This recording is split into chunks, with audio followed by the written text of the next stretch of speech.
Hello, good morning guys. Good morning for me. Good evening Philippines. Finally it's Friday. Anyway, yeah, it's not good. Anyway guys, I try to do this like Monday to Friday to say good evening Philippines and of course good morning to me. Wala lang, chikahan lang. Ganun lang. And sometimes, kung halimbawang delay, kasi minsan din po, internet problem. Okay? That's it. Let's go get some coffee. Sama kayo? Let's go get coffee. Gawa tayo ng kape. Kalat. Makalat. Makilit-kilit. Anyway guys, pag nagtitimpla ako ng kape, gamit ko ngayon microwave. Nang bagong dating ako dito, nagluluto pa ako sa takore kasi nga nasa utak ko pa rin yung Pilipino na traditional. Pakiramdam ko kasi pag hindi ako nagluluto sa takore, para sumasakit yung tiyan ko, ganun. Pero nakasanayan na rin. Kaya okay lang. Yan. Nakagawa na tayong kape. Let's go. Punta tayo sa paborito kong upuan. Tayo ay mag-chikahan. Okay. First of all, inom muna tayo ng kape. Sarap talaga ng kape sa umaga, no? Anyway, happy Friday. Finally, Friday sa akin. Yeah.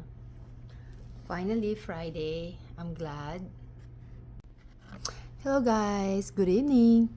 Sa akin, it's Friday. Finally, tingnan natin yung oras sa ating cellphone. It's 4:41 in the morning. It's December 6. December 6. Friday. Thank God, it's Friday. Coffee tayo. Sarap ng coffee sa umaga. Anyway, ano pag-uusapan natin ngayon? Wala naman tayong pag-uusapan. Okay, ako na lang magkukwento sa inyo, no? Well, yesterday, Thursday, nagtatry akong mag-load ng video ko para sa Thursday sa akin na umaga, Thursday night naman sa inyo. For some reason, ayaw pumasok. Ang gulo-gulo ni internet. Di ko alam internet or whatever's going on. But anyway, I was trying to tell you guys about my work job. Ano yung trabaho ko. Today is Friday. Wala akong maisip kung ano ang pagkakwentuhan natin. Ano ang buhay-buhay dito sa Amerika. Okay, kaya randomly, kung ano na lang maisip ko, yun na lang sasabihin ko. Diba? Okay. Again, my name is Jovi and my channel is Cooking Blog and More. And yeah, okay, let's talk about my blog, how I started my blog. Okay, let's fix this one. Okay. Well, mahabang kwentuhan to, no? I always wanna try to do the blogging. I love cooking and baking, and sometimes I do the decoration also. Parang kinuha na lahat na, no? Kinuha na lahat ng gusto. Yeah. Kaya minsan makikita niyo yung vlog ko. Kung curious kayo sa channel ko, just go to my channel, Cooking Vlog and More. And then, makikita nyo, nagagawa rin ako ng balloon decoration, mga birthday, baby shower, yan. Ginagawa ko yan. Tapos, nagbe-bake din ako, ganon. Cake. Tapos, minsan nagbebenta tayo ng tusino. Pag may murang karne, ganyan, nagbebenta tayo ng tusino. Sarili tayong sikap. Kasi nga, wala tayo sa Pilipinas, namimiss din natin yung mga Filipino food, no? Kaya sarili tayong sikap. Tsaka yung pamilya ko gusto nila yung tusino. Yung longganisa, ginagawa ko rin yan. Parehas lang naman halos yung lasa eh. Ang diferensya lang, yung longganisa nakabalot siya sa casing. Eh, ang hirap naman magbalot sa casing. Tapos isa ko lang. Yung asawa ko naman, ang kulit-kulit. Minsan yung iba malaki, yung iba maliit, hindi pantay-pantay, di ba? Minsan pag ibebenta mo kasi, kailangan maganda naman tignan, hindi yung bahala na lang, di ba? And by the way guys, yung mga bumibili rin sa akin, mga Pilipina, marami rin mga Pilipina dito. Pero hindi sila mas marami kumpara mo sa Chicago. I think Chicago marami, Florida, ganyan, Hawaii, ganun. Dito, ano lang kami, maliit na community, ika nga, no? Kami-kami lang. Kaya halos magkakakilala kami, natutuwa kami pag may mga bagong dating na Pilipina, ini-encourage namin, hey, come join us to our party, ganon. Birthday, Thanksgiving Day. I'm behind on my video. Meron din ako Thanksgiving Day na video, konti lang. Kasi hindi ko alam kung ang weather or economy issue is not as crowded than last time. Every year siguro nagbabago naman But anyway, okay. My name is Jovi. I live in Indiana. I live here for like 23 years. Yes po, 23 years. Bakit ganyan ka mag-English? Ewan ko. The longer I live here, the longer ang dila ko confused. Kaya mali-mali ang aking mga salita. Magtatagalog ba ako? Mag-i-English ba ako? Kung pwede lang Tagalog, pwede ba? Pwede ko ba Tagalogin itong mga puti? Yeah, ang hirap. Kaya, oh yeah guys, ang hirap din talaga rin palang mag-vlog. Yeah, vlogging is kind of hard too. It's not easy. You have to have the confident and courage.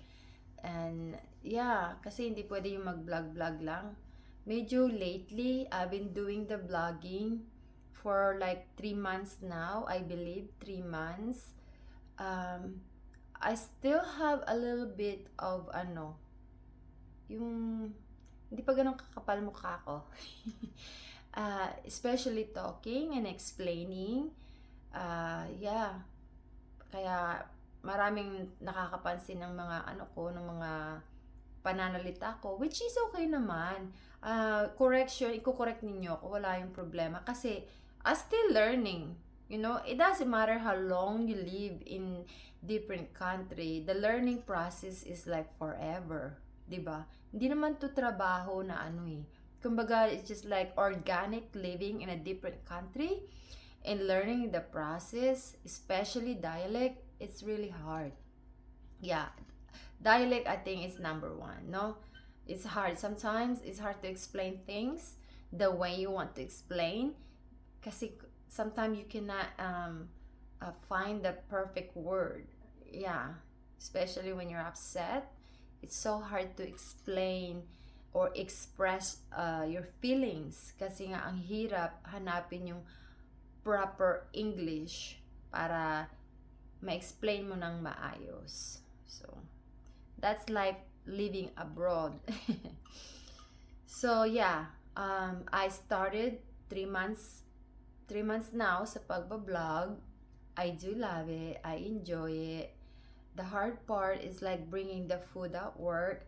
I try to bring food Monday only kasi on the weekend doon ako nagluluto ng late Sunday, so I can bring it Monday para masarap at fresh. Pero iba pa rin talaga pag fresh, no? Some, okay naman. Pero yung iba mas perfect kapag fresh. Lalo na yung lumpia, turon, mas maganda talaga pag fresh. Yeah, I try to do that. But some of you guys, or most of you guys, my subscriber, thank you very much, requested more video. So I try to do it twice a week. Yes. If I can do it every day, no problem. Kaya lang, low budget. Alam niyo na. Yeah, so I kind of tried to mix it the dessert and the appetizer para medyo balance.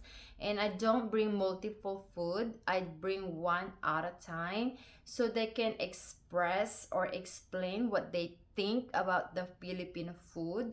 Kasi pag bibigyan ko sila ng option, baka hindi na sila mag-pay attention. And by the way, guys, we only have 20 minutes break.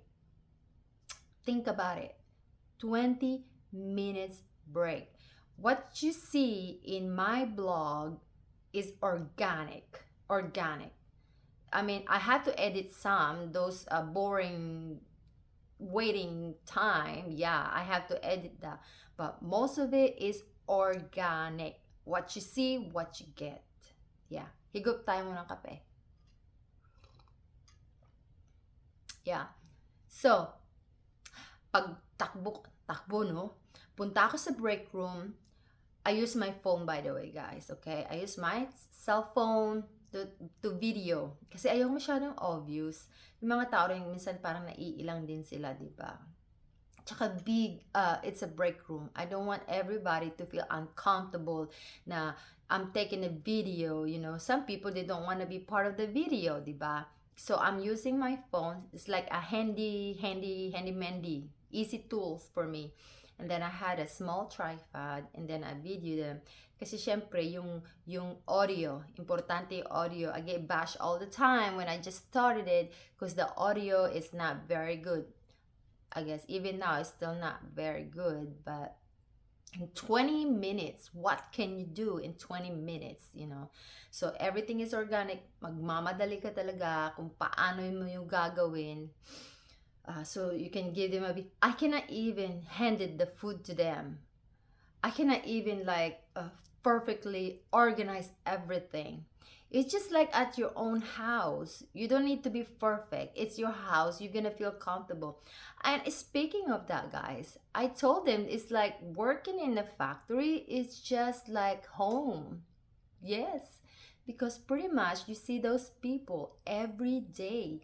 You stay with them. No, you not stay with them. You work with them 8, 10, or sometimes 12 hours. Yes. So sometimes we say, oh, welcome home. Kasi nga, every day, we see each other. We work together 5, 6 days. Wala nang 7 days. Wala na kaming 7 days. Usually, we work 7 days. So now, it's like 5 or 6 days. And then, most of the time, my books, mukha ko, most of the time, 8 hours. And kapag kailangan ng parts talaga, short, ganon, 10 hours, ganon. Higop tayong kape. Anong oras na ba? 5 minutes to 5 a.m. Good evening, Philippines. Baka nakalimutan ko magsabing good evening, Philippines. And good morning to me. Finally, it's Friday at 5 a.m. Woohoo! Yun yung ibig sabihin ng Friday, di ba? Last day. Anyway, ano pa ba? Yeah, kung ano yung nakikita nyo doon sa vlog ko na hindi organized or this and that, it's just the way it is, guys. It's either you love me or you hate me. I cannot organize it. It's just the way it is. The 20 minutes, I'm gonna go rush myself, go into the break room, put my tripod, put my cell phone, and record them. And then the 20 minutes, they have no time to talk too much or chikahan. They have to enjoy their food for a few minutes and use the bathroom. They have to go potty or use the bathroom before they go back to the line. So anyway, yeah, so kaya sabi ko sa kanila, hindi na muna ako kumakain. Hindi ako kumakain. I allow them to go eat. I'm not worried about myself. Sabi ko ganun. Just you guys go ahead, get your food, sit down. And some people they patiently standing and try it, you know, and tell me what they think. I mean, I love them all. I mean, whatever it works, it works. I mean, like I said, it's either you love us or you don't love us. Ganun lang yun. kape tayo. Ano pa ba? Yeah. Pupunta ako sa kanila, sa upuan nila. Pag kumain na sila ng ilang bite, tatanungin ko sila ano sa palagay nila. Well, so far they like it, diba? The holiday is coming up. So, another kainan na naman. Chibugan. Lamon. So, anyway guys, yeah, yun lang yung story ako today. Wala kasi kayong mga question eh. So, ako na lang nag-open up. And like I said, if you don't wanna watch this video, just skip it. Nothing I can't do about it. Diba? Skip it. Asan ang konsensya mo? Pakonsensya ka. Anyway, I'm gonna try to do this for the whole December. I will try my best. Kwento-kwentuhan tayo. I call this chikahan or story time. So, gagawin ko to every morning pagpasok sa trabaho. Yeah, maybe one day makikita nyo ako nakapistura. Pag ganito ako papasok. Pero pag nasa bahay ako, mukha akong labandera. There's nothing wrong with that. Excuse me. Chika na. Anyway, thank you for watching. You ended up all the way to this end of this video. I love you. Thank you. Thank you for supporting my channel, sharing my channel, and click the thumbs up and subscribing my channel and sharing. Sharing is caring. Yeah, I do appreciate all of you guys, especially to all my subscribers impatiently waiting my video. As of now, I will do launch video twice a week. Yes po, twice a week. As of now, twice a week. If I can do it Monday to Friday, I will do it. But it's kind of hard also to bring food, lalo na yung malayong parking lot. Ang bigat-bigat. And it's so cold outside. Malamig pa po sa freezer. I'm not exaggerated. It's really cold outside. It's 5 times cold than the freezer. Sa Pilipinas, yung freezer natin, 5-10 times. Hindi po ako exaggerated. Talaga, grabe. Tapos may halong hangin. Woo, it's really cold. But anyway, for sure, I will make a video or I will post video twice a week. So, dito sa akin, it's Monday and Thursday. So, sa Pilipinas, kung maglo-launch ako ng, for example, Monday ng 5 a.m., it will be 5 p.m. sa Pilipinas. I don't know, guys, okay? I usually posted my video at 12 midnight here because alam ko sa Pilipinas it's 12 p.m. It's easy for you guys to watch that. Pero yung apps na inano ko, yung TubeBuddy, ina-advise na ako na mag-load ng 5 a.m. So, Monday ng 5 a.m. So, Monday ng 5 a.m. is 5 p.m. sa inyo. Kasi daw yung traffic. So, nakikinig ako kay TubeBuddy. I'm a member of TubeBuddy. Yay! So, yeah. Monday sa akin and Thursday sa akin. Doon po ako naglo-load ng video ko. So, abangan nyo po. Mahaba na yung chikahan natin ng walang kalatoy-latoy. If you went all the way to this video, maraming salamat po. Good evening, Philippines. I love you. I miss you. Merry Christmas 2024. Mwah! Maybe someday I can see you next year. Kape.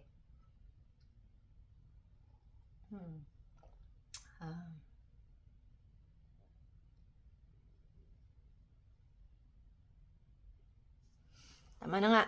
Tama na yung post ko.